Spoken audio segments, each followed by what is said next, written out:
बड़ी बड़ी आंखें, सिर पर पगड़ी और तीखी मूछें, यह एक ऐसे व्यक्तित्व की पहचान है जो न मात्र जाने माने कवि, पत्रकार और लेखक हैं, अपितु महान समाज सुधारक और क्रांतिकारी भी रहे हैं। भारत माता को मां शक्ति के रूप में पूजने वाले महान कवि का नाम है सुब्रमण्यम भारती।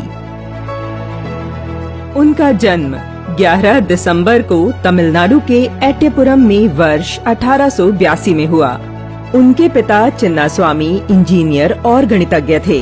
उन्होंने बालक सुब्रमण्यम को प्रारंभिक शिक्षा के लिए अंग्रेजी स्कूल में प्रवेश दिलाया, परंतु बालक का मन अंग्रेजी पाठशाला में नहीं लगा। उनकी तमिल और तेलुगु भाषा पर अच्छी पकड़ थी। 11 वर्ष की आयु में सुब्रमण्यम भारती कविता लिखने लगे थे।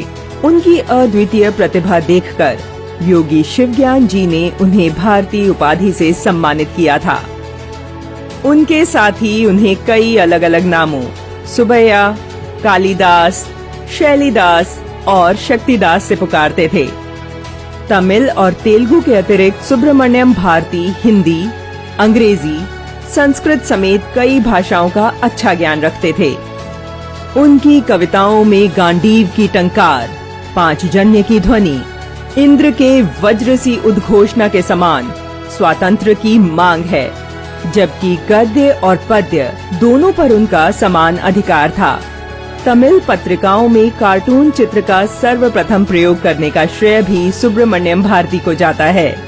सुब्रमण्यम भारती को दक्षिण और उत्तरी भारत का सेतु कहा जाता है। वे कुछ वर्ष तक अपनी बुआ जी के पास वाराणसी में रहे, जहां से उन्होंने संस्कृत और हिंदी का ज्ञान लिया।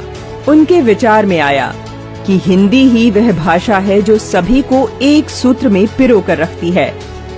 वाराणसी से लौटने के बाद उन्होंने 2 समाचार पत्रों का संपादन आरंभ किया, दैनिक पत्र इंडिया नाम से और साप्ताहिक पत्र बाल भारती के नाम से निकाले, जिसमें लेखन के द्वारा उन्होंने अंग्रेजों के विरुद्ध जनता में साहस भरने का काम किया, स्वतंत्रता की मांग का बिगुल फूंका।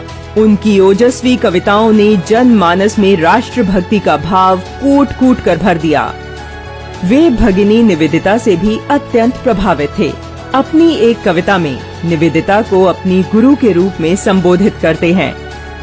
भगिनी निवेदिता की प्रेरणा से उन्होंने स्त्रियों के लिए विजया नाम की पत्रिका का संपादन किया। वे कहते थे, भगिनी निवेदिता ने ही उनके मन में मां भारती का सही स्वरूप प्रस्तुत किया। भाषा और भूमि के लिए पूर्ण रूप से समर्पित चिन्नास्वामी सुब्रमण्यम भारती को उनकी जयंती पर शत शत नमन।